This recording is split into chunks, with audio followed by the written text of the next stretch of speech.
Alors, on rentre dans le vif du sujet. Donc là, j'essaie de faire rapidement un résumé de tout ce qu'on a vu depuis 2 semaines. Et on va rentrer dans le vif du sujet donc, pour la présentation d'aujourd'hui. Alors, je vais parler de différents éléments, certains dont vous avez peut-être déjà entendu parler, d'autres non. On va commencer avec Jay-Z, puisqu'on avait fini avec Jay-Z hier. Je ne sais pas s'il y en a certains d'entre vous qui sont déjà allés dans un concert de Jay-Z. Lorsqu'on est dans les concerts de Jay-Z, ce qu'on fait souvent, c'est ce signe-là. On fait hover, hover, hover. Et Jay-Z fait beaucoup ce signe-là. Il l'appelle le Dynasty Sign. Lui et l'ensemble des membres du Rockefeller font ce signe. Le Dynasty Sign, dynastie en anglais signifie dynastie, comme en français. Une dynastie, en fait, c'est une élite de personnes qui dirigent. La descendance, succession des souverains d'une même famille qui ont régné dans un pays. Les dynasties égyptiennes, une dynastie nouvelle s'établit dans ce royaume, le fondateur d'une dynastie. Donc c'est une élite, un groupe de personnes qui dirigent, un peu comme la franc-maçonnerie ou les Illuminati. Alors le Dynasty Sign que fait Jay-Z renvoie tout simplement à l'Ujat, l'œil gauche d'Horus qu'on retrouve aussi sur le billet de $1 américain. L'Ujat qui est un symbole du porteur de lumière. Comment dit-on porteur de lumière en latin? Porter, lumière, Lucifer, le porteur de lumière. Okay, on avait vu que cet œil gauche représente Lucifer, est une image de Lucifer, le porteur de lumière. Waouh, on ne voit pas bien en tout cas. Je vais passer ça. Je vais passer ça. Ok, ça aussi je vais le passer. Ok, alors le label de Jay-Z s'appelle Rockefeller. Rockefeller. Pour quelle raison est-ce que ce label s'appelle Rockefeller? Est-ce que quand je dis Rockefeller, ça vous fait penser à quelque chose qui n'a pas trop au monde de la musique, mais à un autre univers? Les Rockefeller, effectivement. La famille Rockefeller. La famille Rockefeller, en fait, est la famille qui a fondé la Standard Oil Company. La Standard Oil Company, aujourd'hui, s'appelle ExxonMobil. Ici, on connaît ça sous le nom de Esso. Esso. C'est la plus grosse capitalisation boursière au monde avec Apple, avec Mac. Et voilà ce que dit David Rockefeller, l'un des membres de cette famille, par rapport à l'histoire de sa famille. Depuis plus d'un siècle, les idéologues extrémistes de chaque extrême du spectre de la politique ont profité de chaque incident médiatisé pour attaquer la famille Rockefeller sur la base de l'influence extraordinaire que nous aurions sur les institutions politiques et économiques américaines.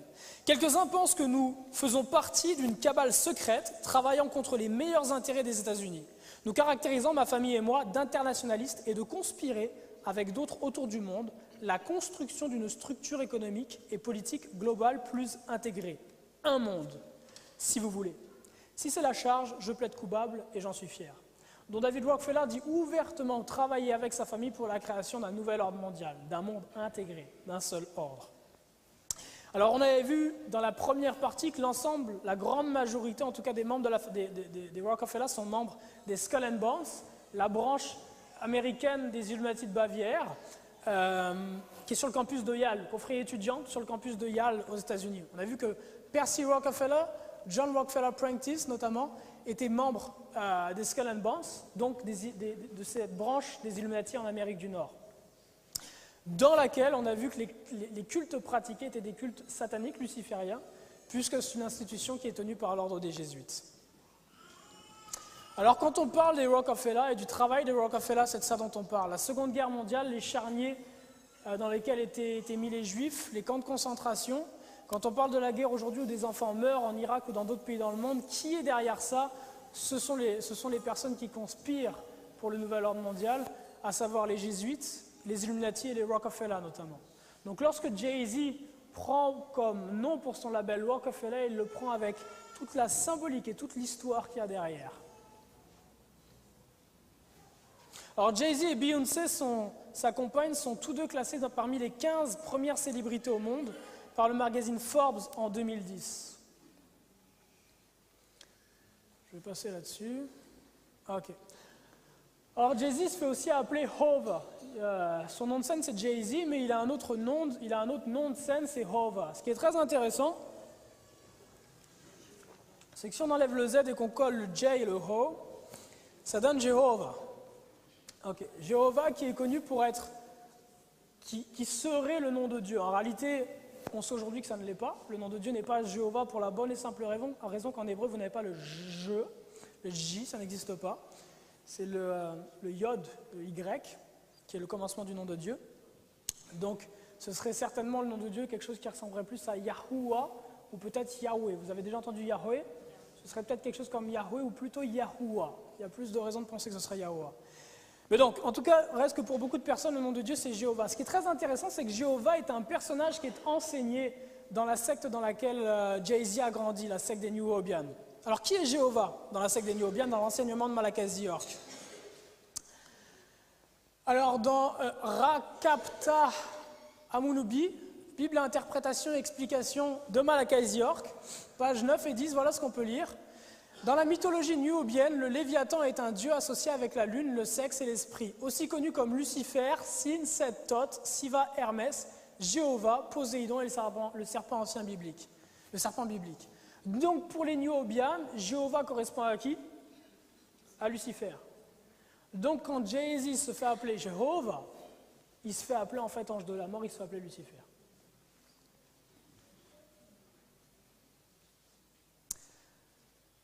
Alors je vous propose d'analyser ensemble, si vous voulez bien, quelques lyrics d'un titre de Jay-Z qui figure sur le Black Album. Le titre s'intitule Lucifer. Je ne sais pas si quelques jeunes ici on l'a déjà entendu. Ouais. On va écouter d'abord le titre de Jay-Z, si vous voulez bien.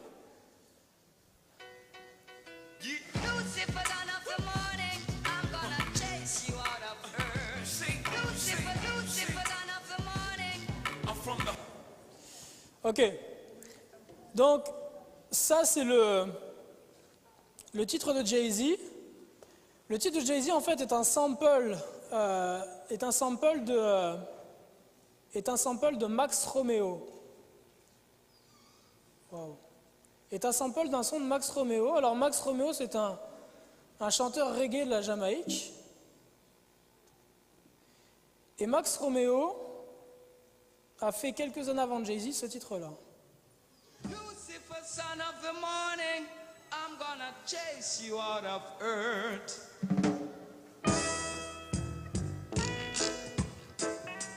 Alors, je vais le remettre au début, écoutez-le bien. Et on va essayer de voir c'est quoi la différence entre ce que Max Romeo a fait et ce que Jay-Z a fait. Lucifer, son of the morning, I'm gonna chase you out of earth. Ok. Maintenant, on passe à Jay-Z. Lucifer, son of the morning, I'm gonna chase you out of earth. Lucifer, Lucifer, son of the morning. Alors, pour ceux qui ont l'oreille fine, vous avez peut-être entendu une toute petite différence entre les deux. Dans les deux, il est question de Lucifer, la phrase est quasiment la même, il y a une consonne qui change. Juste une. Ok. Voilà ce que dit Max Romeo. Max Romeo dit Lucifer, son of the morning, I'm gonna chase you out of earth. Ce qui signifie en français, Lucifer, fils du matin, je vais te chasser de la terre. Okay. Et jusque-là, il n'y a pas de problème parce que la Bible nous dit que Lucifer est fils du matin, dans Ésaïe. Voilà ce que dit Jay-Z. Jay-Z dit Lucifer, down of the morning, I'm gonna chase you out of earth. Et là, ça change toute la signification de la phrase. Il n'est plus question de la même personne, si on analyse ça bibliquement. On va prendre les textes d'où vient le fait que Lucifer est fils du matin, son of the morning. Si on va dans Ésaïe 14, 12, on va prendre la New King James Version. Voilà ce qu'il est dit. Oh, how to fallen from heaven, O Lucifer, son of the morning. Donc il est dit dans la Bible que Lucifer est le fils du matin, son of the morning. Mais qu'est-ce que nous dit Jay-Z? Jay-Z appelle Lucifer down of the morning. Est-ce que quelqu'un sait ce que signifie down? Aurore. Down, c'est l'aurore, c'est la première lueur. Donc d'un côté, il est dit fils du matin, de l'autre côté, il est dit aurore. Aurore qui est synonyme de matin, en fait. Et voilà ce que nous dit la New American Standard Bible. La New American Standard Bible appelle Lucifer ainsi. How you have fallen from heaven, O star of the morning, son of the dawn. Dans la Bible, Lucifer est appelé son of the dawn. Lucifer est fils. Le dawn, l'aurore, c'est qui? C'est Dieu. Okay? Il est dit jusqu'à ce que ton salut paraisse comme l'aurore dans la Bible. Dieu est l'aurore, Christ est l'aurore. Lucifer n'est pas l'aurore. Est-ce que vous voyez comment Jay-Z inverse la chose? Juste en changeant une consonne. Et dans énormément de ces textes, si vous avez déjà eu l'occasion de lire les textes qu'il écrit, ces textes sont extrêmement étranges et il y a énormément de choses ésotériques dedans. Dans Ésaïe 66, 62, verset, il est dit « Pour l'amour de Sion, je ne me tairai point, pour l'amour de Jérusalem, je ne prendrai point de repos jusqu'à ce que son salut paraisse comme l'aurore, like the dawn, et sa délivrance comme un flambeau qui s'allume. » Donc c'est Jésus qui est dawn. Lucifer, lui, est son of the dawn. Il n'est pas le dawn, il n'est pas l'aurore, c'est Jésus l'aurore. Donc quand Jay-Z dit « Lucifer, dawn of the morning, je vais te chasser de la terre », en réalité, de qui elle parle? De Jésus, il dit « Jésus, je vais te chasser de la terre ». Alors regardez ça, ce qu'on va voir juste ici, c'est le... Comment on appelle ça, quand c'est filmé dans les coulisses, c'est quoi le terme? Le backstage, c'est ça? Ok. Le backstage du tournage du clip Run This Town. The song is pretty much about evolution and the progress. You know, you start out as a new artist and you make your way into the game and you know, you climb that mountain and then you get to the top and you put your flag down. That's pretty much us putting our flag down. You know, this is Rock Nation, pledge your allegiance. Like... Ok, est-ce que vous avez remarqué quelque chose de particulier? Sur le t-shirt, il y a marqué quoi sur le t-shirt de Jay-Z? Do what thou wilt. Et c'est marqué entre qu'on appelle ça des guillemets, c'est ça, ouais. C'est marqué entre guillemets. Donc quand c'est entre guillemets, ça signifie que c'est une citation. Do what thou wilt, c'est une citation de qui? Aleister Crowley. Ici, vous avez une représentation d'un tableau qui figure dans la secte Auto Ordo Templorientis, fondée par Crowley, enfin que Crowley a dirigé. Et on voit ici inscrit « Do what thou wilt ». La phrase de Crowley était « Do what thou wilt shall be the word of the law ». Fais ce que tu veux, là devrait être l'intégralité de la loi. Donc le fameux Aleister Crowley. Et donc Crowley a écrit notamment écrit plusieurs livres de magie. Il se faisait lui-même surnommer The Beast 666. Okay? Et on l'avait vu, il avouait ouvertement servir Lucifer et le grand conseil de démons qui siège autour de sa table. Ça, c'est ce qu'on avait vu dans la deuxième partie. Aleister Crowley, nous l'avions vu, était aussi franc-maçon. Il a reçu son 33e degré dans la Grande Loge nationale française de la GLNF à Paris, dans la loge anglo-saxonne de la GLNF.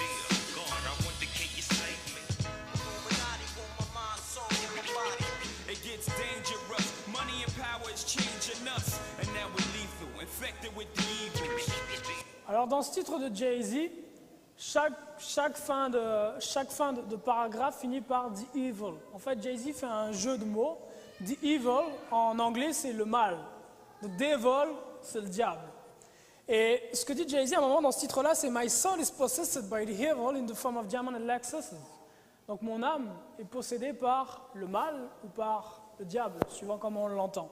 Je propose de regarder une vidéo qui est vieille, elle date des années 90, où Jay-Z est interviewé par rapport au message qui faisait circuler à cette époque-là sur The Evil et ce qu'il a à dire par rapport à ça. Si c'est possible de monter le son un petit peu. Merci beaucoup. You know what I mean? I just transform into this character, Cashmere Brown. You know what I mean? And I just not put that. Alors, je vais traduire. Like that. You know what I mean? That's Cashmere Brown. That was Cashmere's thoughts. You know what I mean? That's what Cashmere Brown was thinking about at that time. You know? Pour l'instant, c'est pas le passage intéressant. I mean, seeing that you get into explaining about where your rhymes are coming from. Now, like the evils. You know what I'm saying? You get into some mad deep, interpersonal relationship type of activity. You know what I'm saying?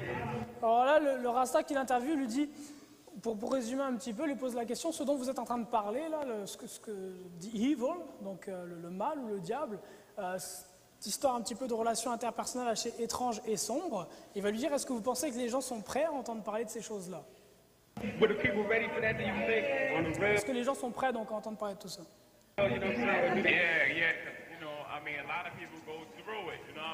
Là, ce que Jay-Z répond, c'est qu'il y a un grand nombre de personnes qui passent à travers ça, ces relations interpersonnelles assez sombres et étranges. On est en train de parler des initiations sataniques et toutes ces choses-là. Hein.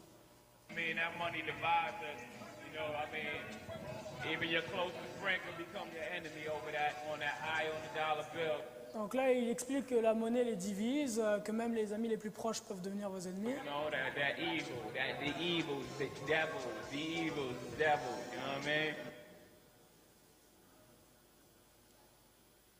That eye on the dollar bill, you know, that that evil, the evils, the devils, the evils. Et là, ce qu'il dit, en fait, il dit « The eye on the dollar bill », donc l'œil sur le dollar américain, « the evil », le mal, « the devil », le diable.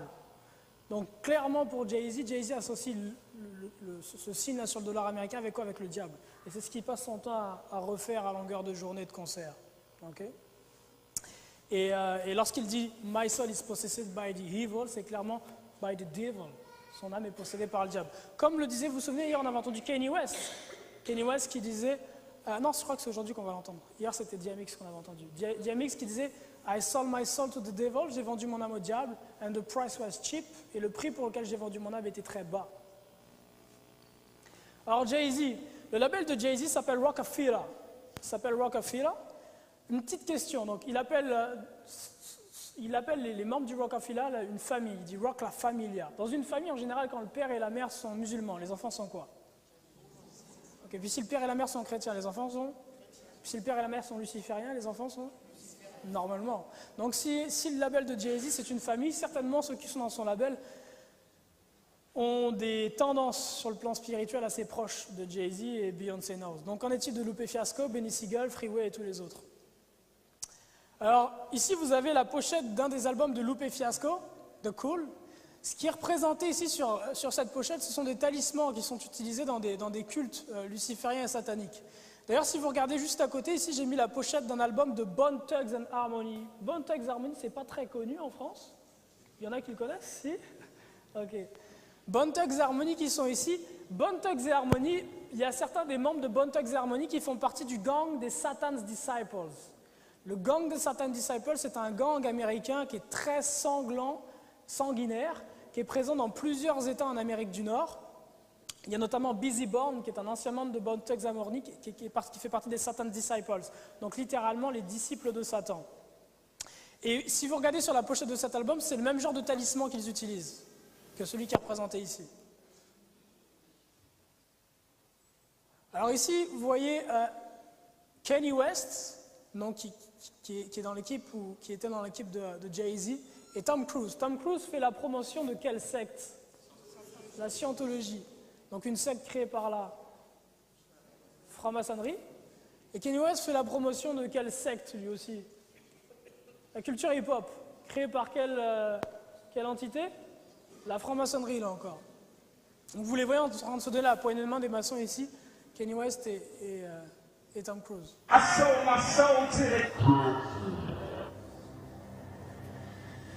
honesty too scared to stand up for something. They scared Les artistes sont trop effrayés de se lever pour quelque chose. to lose their fucking house. Ils ont peur de perdre leur maison, Or they scared to lose their record deal. ou ils ont peur de perdre leur contrat de musique avec les majors.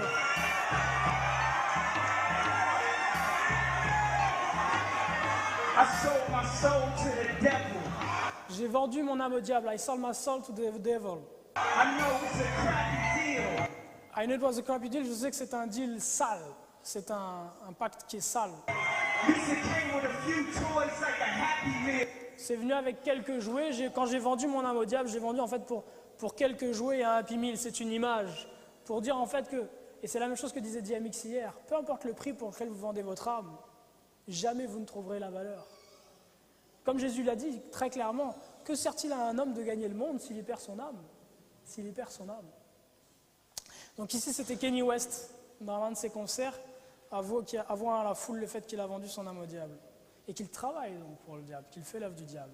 Matthieu 8, verset 34, que sert-il à un homme de gagner tout le monde s'il y perd son âme?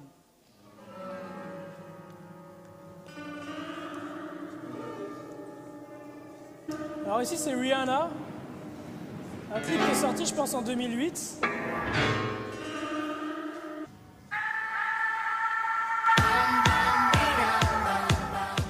What's wrong with me?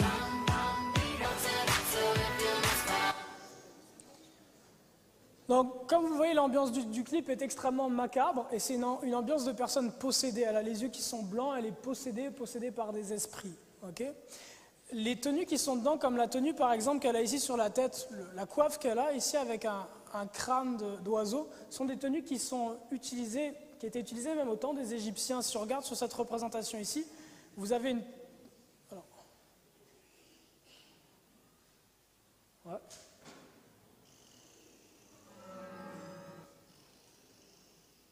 Ça c'est quoi?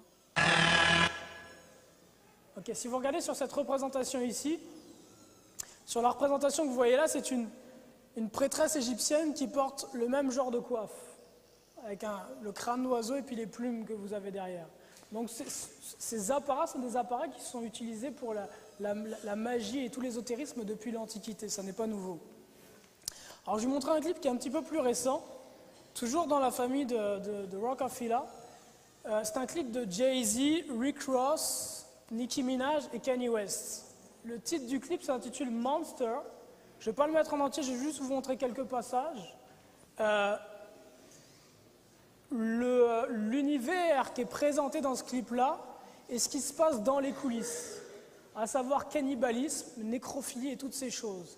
Et ces artistes-là sont les artistes qui passent à la télévision à grande heure. Ce sont eux qui sont invités sur les plateaux de télévision de prime time que vous regardez à la télévision le soir. Ce sont eux qui sont sur les médias que vous avez chaque jour à la télévision. La question à se poser lorsque vous allez voir ça, si ces artistes-là sont ceux qui sont à la télévision chez vous, est-ce que c'est une bonne chose pour vous d'avoir cette télévision-là dans votre salon? La question à vous poser.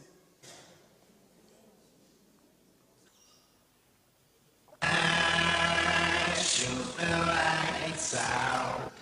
Are you willing to sacrifice your life? Bitch, I'm a monster, no good blood sucker. Fat motherfucker, now look who's in trouble. Ain't nobody cold as this. Do the rap and a track, triple double no assist. And my only focus is staying on some bogus shit. Arguing with my older bitch, acting like I owe a shit. Ain't that always A zombie with no conscience. Question, what do these things all have in common? Everybody knows I'm a motherfucking monster. doctor? I'ma need to see your fucking hands at the concert. I'ma need to see your fucking hands at the concert. Ce sont les artistes qui font les ventes de disques aujourd'hui. Ce sont les artistes qui sont invités sur les prime time, sur TF1, sur France 2, sur M6. Ce sont les artistes qui passent sur les clips à la télévision le matin, qui passent à la radio chaque jour. Ce qui apparaît dans le clip, j'ai pas mis le clip en entier, juste quelques passages qui sont déjà vraiment laids et moches. Ce qu'on voit dans le clip, c'est du cannibalisme. Rick Ross, qui est une grande star du hip-hop présentement, est assis à table. Devant lui, il a une fourchette dans sa main et un couteau. Et sur la table, le cadavre d'une femme. À un autre moment, vous voyez Kanye West qui est dans un lit avec des cadavres de 2 femmes. C'est ce qu'on appelle de la nécrophilie, des rapports sexuels avec les morts. Et hier, on entendait DMX dire ouvertement qu'il a eu des rapports sexuels avec les morts. Et c'est ce qui est pratiqué dans ces cercles-là. Pourquoi? Plus vous souhaitez vous rapprocher de Dieu, plus vous devez contempler à Christ et faire les choses que Christ faisait. Plus vous souhaitez vous rapprocher de Satan, plus vous devez vous éloigner de Dieu et de ce que Christ faisait. Tout ce qui est opposé à Christ, l'homosexualité, la débauche sexuelle, la sexualité en dehors du mariage, sexualité avec les morts, la consommation de drogue, la violence, toutes ces abominations-là vous permettent de vous éloigner de Dieu et de vous rapprocher de l'ennemi. C'est la raison pour laquelle il les pratique. Et ce même genre de pratique-là était aussi ce qui était fait par Hitler, par exemple, et les nazis haut placés. Johnny Cash, qui connaît Johnny Cash?